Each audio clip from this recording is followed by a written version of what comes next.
Hi, we're Ariel, And Michelle, and we're the Board Game Tutors. Today we're going to be doing advanced concepts for the board game Summoner Wars, specifically for the Second Summoner Faction, which is led by Samuel Farthen, of the Vanguards. So let's go ahead and get started. All right. And if you're watching this video when it's first posted, you may have noticed that we haven't posted anything for a while. We've been on a little bit of a break because we actually both got sick. I had pneumonia. And I had some kind of stomach flu after that, so we have been away for a little bit. But we're happy to say we're all better and we're back to making videos. All right, so starting on the Second Summoner Vanguards. So this is the back of all the Vanguard cards, so as you can see. And so we're going to be talking about Samuel Farthen, which is the second summoner, not the first summoner. The first summoner for the Vanguards, her name is Sarah Eldwin. We don't have her deck, so we're not doing her yet, but we have Samuel's deck, so we're going to be doing that deck now. All right, so here's the starting setup, which you always have with any deck. I'll flip it over. This tells you the different event cards on the left, and on the right, the turn phase summary, which just reminds you of what you can do on your turn. Here we have a wall. As usual. And the summoner. Okay, so Samuel Farthen is the summoner. He has an attack value of 2, is a melee fighter. He's a melee fighter and has 8 hit points. So he's pretty difficult to kill. And his special ability is pretty straightforward. It's called Shield of Light. When an opponent rolls to attack a common unit you control that is within 2 spaces of Samuel, that unit only receives wound markers from die results of 4 or higher during that attack. So we can see basically any common unit, so just commons, not champions or anything else, that's within 2 spaces of Samuel.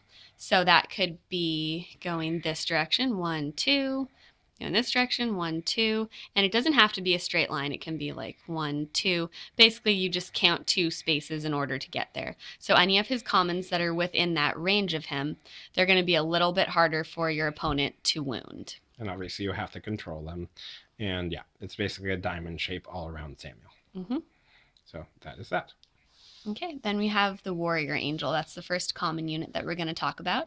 It has a summon cost of 2, an attack value of 2, is a melee fighter, and has 2 hit points. So the Warrior Angel has a very straightforward special ability called Flight. This Warrior Angel may move through other cards, but must end its move on an unoccupied space. So basically it can fly over other cards. And because it says cards and not just units, that means it can actually fly over walls as well, which is pretty remarkable. And your opponent's going to have to remember that because they're not necessarily safe behind a wall when playing against this deck. So, for example, this Warrior Angel can go through commons, he can go through champions, he can go through your summoner. 1, 2. He still has only 2 movement, so that's what you have to remember. And he has to end on an unoccupied space. So, for example, here, he could not go 1, 2 because he would end up on top of the wall. That's an illegal move. But if it was just a wall, even if it was an enemy wall and flipped around upside down, he could go through it and end up here. Yep. Or here or there, basically. He's limited by 2 movement, but he can go through walls, champions, summoners, commons. Yep. Right, so he has pretty good movement. Yep. Then the next common unit is the Honor Guard. He has a summon cost of 2. Right there. An attack value of 1, is a melee fighter, and has 3 hit points. His special ability is called Escort, or Escort, I guess. And this one's a little more complicated, so we're going to demonstrate it for you. It says, when a champion or summoner you control that is adjacent to this honor guard starts to move, you may choose to target it. When the targeted unit finishes moving, you must place this honor guard adjacent to the targeted unit, if able. So basically, the honor guard can follow a champion or summoner that he's adjacent to. So the reason this is confusing and the reason it's worded in a particular way that it is because this escort movement, basically this grants the honor guard extra movement in certain circumstances, and this means this escort can happen before his regular movement or after his regular movement. So we're going to show you both examples now. So let's start out with, so we don't have any champions on the board right now. Let's just say it was Samuel. So he's the summoner, so that counts. So what would be the example for this example, Michelle? Okay, so if the honor guard is already adjacent to your summoner at the beginning of your movement phase, then that fulfills the first requirement, which is that they're adjacent. So then you might say Samuel Farthen is going to move now, and my honor guard is targeting Samuel Farthen. So you have to specify this before movement and stuff happens. Right. So then you would move Samuel Farthen. So yeah, let's say we moved him forward 2. Then the honor guard has targeted him, so now he has to go adjacent to Samuel Farthen. So he can go anywhere adjacent, not here because someone's already there. So here, here, or here. Probably smart to put the honor guard here. So he's blocking Samuel Farthen from an oncoming attack. Yes. He's still open here, but he's protected from the front. Right. And now the honor guard hasn't done any of his own movement because this was a special movement. So if you wanted to, you could then move him another 2 spaces as his own movement if you hadn't moved other units yet, or if you still have movement left. So in this particular case, I don't want to move him 2. I'll just move him 1. So he's still blocking the front of Samuel Farthen from oncoming people. But yeah, so that's just one movement, but that's one of his regular movement possibility. All right, so let's show you the second example now. So let's just say the honor guard was here and Samuel was here. Right, so in this case, the honor guard didn't start out the movement phase adjacent to the summoner. So he would first do his regular movement. He can move 2 spaces forward and become adjacent to Samuel Farthen. 1, 2, that's regular movement for the honor guard. Now he is adjacent. So now let's say that Samuel Farthen is ready to move. So you could say, I'm going to move him. And then you say, my honor guard is targeting Samuel. Right. So let's just say Samuel wanted to retreat. So he goes back 1. Now, maybe 2, actually. Let's just go 2. And now the honor guard is targeting him. So he can follow and go anywhere adjacent. So that's the 2 examples of using honor guard's escort ability. So in order to do that, he has to be next to a summoner or a champion. Right. And you also might not choose to move the honor guard separately. You might just do the escort movement and follow the summoner or the champion. Right. But we just wanted to show you that you also can move the honor guard separately as his own movement, because this doesn't take the place of his regular movement. So yeah, he has a rather good maneuverability around the board, but you have to meet the stipulations of being adjacent to the champion or summoner. Right. So let's go ahead and push these guys aside for right now. Okay, so that was the honor guard. Then the final common unit is a Willful Brother. He has a summon cost of 2, an attack value of 2, is a melee fighter, and has 2 hit points. All right, so his he has kind of a funny name. I'm not sure exactly why he's called a Willful Brother, but as you can see, he's like some sort of martial artist or something. And he has a special ability called Swift Maneuver. If an enemy unit attacks this Willful Brother and inflicts no wound markers, this Willful Brother may immediately exchange places with a unit that it is adjacent to. So, if basically this happens during the attack phase, so some sort of enemy unit would have to be attacking him. Let's just pretend these are the 2 enemy units. Okay, so let's say that that honor guard is on the other team, and he rolls to attack. Perfect. Okay, so he got a 1. That means he didn't inflict any wounds. So that fulfills the first condition. Yes. So this honor guard attacked first. So obviously the warrior angel and the honor guard were both going to attack this Willful Brother.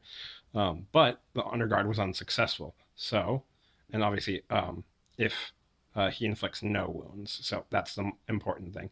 If this guy attacked, he would have to miss on both dice in order for that condition to also be fulfilled. Right. So the honor guard rolled nothing. So the Willful Brother, in order to escape being attacked by this warrior angel, obviously this isn't a normal situation because you'd have to have 2 Vanguard decks fighting each other for this to work. We're just using these for examples.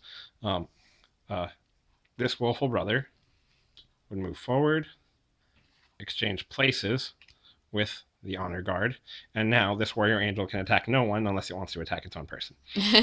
So that's sneaky swift maneuvers. So with Swift Maneuver, you can trade places with any other unit. It could be one of your own units or one of the enemy units. Right. So You could do that with a friendly warrior angel if that was what was next to him. But yeah, basically, if the Willful Brother is surrounded, he can use this to dodge other people attacking him at the same time. Yep. So that is that. Right. Let me go ahead and clean this up a little bit. Willful Brother out of the way. Okay. So those were the 3 common units. Now we're on to the champions. Okay, first we have Master Bullock, or something like that. He has a summon cost of 7, an attack value of 3, is a ranged fighter, and has 5 hit points. And he has some sort of special connection with the Willful Brothers. They have the same tattoos. Yeah, I was just going to say that. And so his special ability is called Mystic Arts, and it is very related to the Willful Brothers. So it says, all Willful Brothers you control that are within 4 spaces of Master Bullock are treated as if they have the bow symbol instead of the sword symbol. So within 4 spaces, that goes pretty far because we're talking about not just straight lines, but like it could be 1, 2, 3, 4. Like that's within 4 spaces of him, for example. That's a warrior angel, but if it was a Willful Brother, it would be in range. Yeah, and this Willful Brother here, of course, is within 1, 2, 3, so he's close enough. So you might have several Willful Brothers on the board when you bring out Master Bullock, and there's a decent chance that he's within 4 spaces of all of them. Yeah. So you have to place him somewhat centrally. He rolls 3 dice at range, which is nothing to take lightly. Yeah, that's very, very good, actually. And all the Willful Brothers, which are normally melee, they are now range. So they roll 2 dice at range, which is pretty awesome in general. So all you have to do is have Master Bullock on the field. Yeah, have him within 4 spaces of each of them. And yeah, any of them that he's within 4 spaces of is going to suddenly be a ranged fighter. Let's go ahead and move these guys out of the way. Then we have Valentina Stoutheart. She has a summon cost of 8, an attack value of 2, is a melee fighter, and has 9 hit points. So she is expensive, but it's worth it in terms of how much she can stay alive. So her special ability is called Valiant Defender. When a common enemy unit is adjacent to Valentina Stoutheart, that unit cannot be moved. And when it attacks, Valentina Stoutheart or a Guardian Knight must be a target in that attack. So this could be called Engage. If you're familiar with the Guild Dwarves set. Right. So Valentina, basically when she's next to a common enemy unit, they can't move. So she's basically got them occupied. They can't move past her or away from her. And then the last part, it mentions the Guardian Knights. Those are from the other... First Summoner Sarah Eldwin deck. Yeah, the original Summoner of the Vanguards. So that would be if you built that deck and put Valentina as one of the champions into it. So that would apply then. Other than that, assuming you're just using this regular deck, when Valentina is adjacent to a common enemy unit, like we said, they can't be moved, and then they would have to attack her if they wanted to attack. They can't attack someone else. So she kind of protects nearby units because, yeah, those common enemy units can't attack them if she's occupying them, basically. So, for example, if your summoner was here, and if this was an enemy unit, if Valentina moved forward 1 space, this unit can no longer move because it is engaged, essentially, to Valentina, and it cannot attack Samuel because she is the only target that enemy unit can attack. Right. So if you're desperate, this is one situation where this might be a good decision to make. And also, so she can move forward and essentially engage an enemy unit and keep them occupied. Or, let's say, for example, let's say here, she was there, and that enemy unit was there, and Samuel is here. This enemy unit, if it moves forward 1, can no longer move. So it applies to her moving next to them and to them moving next to her. Yeah. So it can no longer move. It's stuck in the square until she's dead. Yeah. So that is something else to take into consideration. And she has a lot of hit points, so obviously it's going to take a little while for your opponent to kill her. So that was Valentina Stoutheart, rather sturdy champion. However, do fully expect your opponent to go after her tons because, well, 1, if they're next to her, they have to attack her, and 2, they don't want her alive, obviously. Yeah, they don't want her using her abilities. Then we have Sybil Swan, who's a very unique champion. She has also a summon cost of 8, an attack value of 4, is a ranged fighter, and has 3 hit points. So there's a lot to notice right there. She's really expensive, and she has a really powerful attack because she can shoot 4. At range. Yeah, at range. So she's shooting and rolling 4 dice, which is very uncommon. And then she only has 3 hit points, so that's also really remarkable. But that also is connected to her special ability. So her special ability is called Sybil's Spirit, and you can kind of get an idea of that from the picture. She seems to be sending her spirit out of her body or something. Sending her spirit out of her body to physically attack people at a distance. Yes, it's kind of 4 punches. Kind of unusual. Anyway, so, and she looks younger. I don't know. That's weird. Anyway, so let's not discuss that strangeness, but let's go into the ability. Okay, so it says, when Sybil would receive wounds, roll 1 die for each wound. So in other words, dice have already been rolled to attack her, but then you're going to roll another die. So if someone rolled a 6 against her, then you would have to roll 1 die here. So for each result of 4+, ignore that wound. So in this case, she actually didn't get wounded because of that second die roll. So if someone attacked her with a 6, you roll a die to verify, was that actually a 6? No, it wasn't, because I rolled a 4. So this is no longer counting, and yeah, we move on. Yeah, so basically she has a better chance of not getting wounded than most cards. Mm-hmm. And then it says, when wounds would be removed from this card as the result of healing or greater healing, roll 1 die for each wound that would be removed. So this is talking about a feature that doesn't exist within this Vanguard deck, but it's in that original Sarah Eldwin Vanguard deck. So this would apply if you built Sybil Swan into that deck as one of its champions. And by built, we mean put her card into Sarah Eldwin's deck. Right, because we don't really explain how to do that, but these cards or these decks can be built in terms of choosing which champions and which commons you want as long as they're part of the same faction. And you meet all the special build rules, but let's go back here.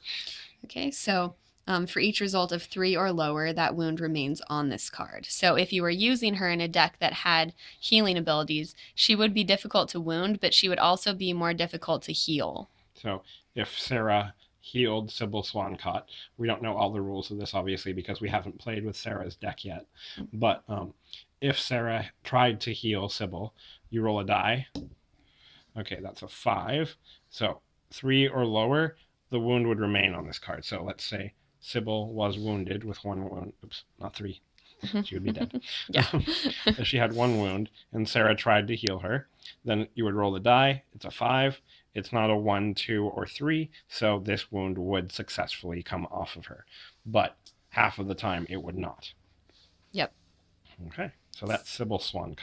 So she's very complicated, and if you like to push your luck, you would probably enjoy using her and seeing how long she can last, basically. Mm-hmm. So basically, she's a little bit, half the time she's harder to hurt, and half the time she's harder to heal, depending upon if you meet the conditions for both of those things. Mm-hmm. All right, let's go on to event cards, finally. Okay, so the first one is Abolish, which is pretty exciting. We haven't seen this in any other deck. Mm-hmm. And it's a great card. Yeah, if you're playing this deck, you'll be really excited because a lot of times your opponent has some really obnoxious event cards and you would prefer to be able to prevent them from happening. This finally lets you do that.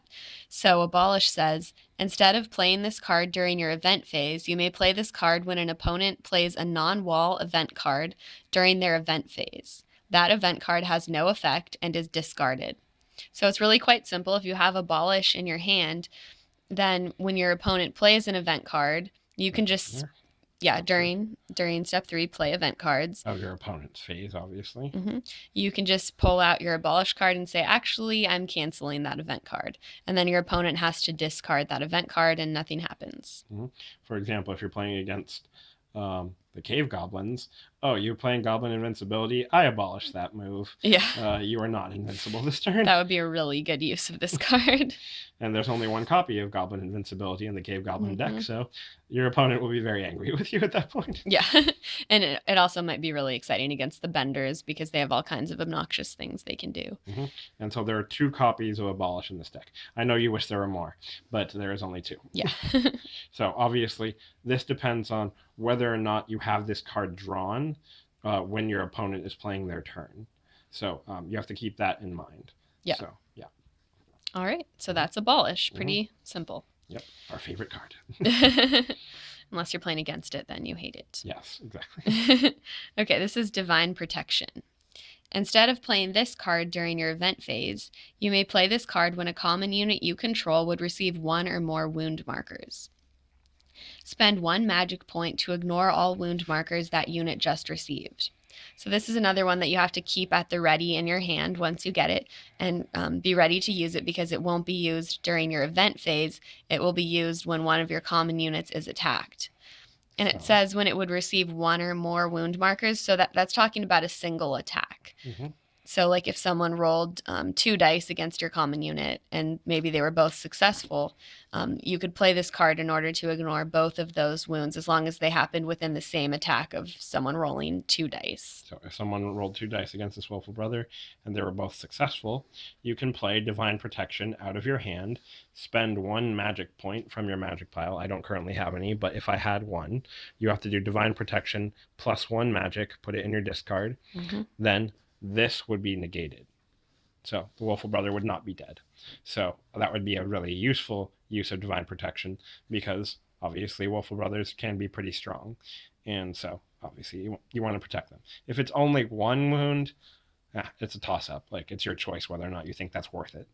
Yeah, it is pretty difficult to figure out when to use these event cards, both Abolish and Divine Protection, because you have to think about, like, okay, is this the best time to use it, or is there something else that I think is coming that I want to save it for? Right. So it's a little bit tricky in that regard. And obviously Abolish doesn't work on wall cards because that's not technical.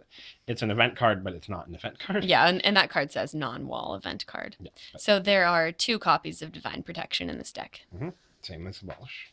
All right, next card, and let's fix this there. All right, this one is called Strong Spirits. Choose an opponent. The chosen opponent must remove all Woeful Brothers from their discard pile and place them face down on top of your magic pile. So this is a really interesting idea. I don't think we've seen this anywhere else. Basically, it says choose an opponent because sometimes people play this with 4 players. We don't really know much about how that works. We haven't done that. So in most cases, if you're just going to be playing against 1 opponent, so it's just that 1 opponent is the person this applies to. And yeah, they're just going to have to return Woeful Brothers from their discard, meaning they've killed those Woeful Brothers, already used them for magic, and they are now in the discard pile.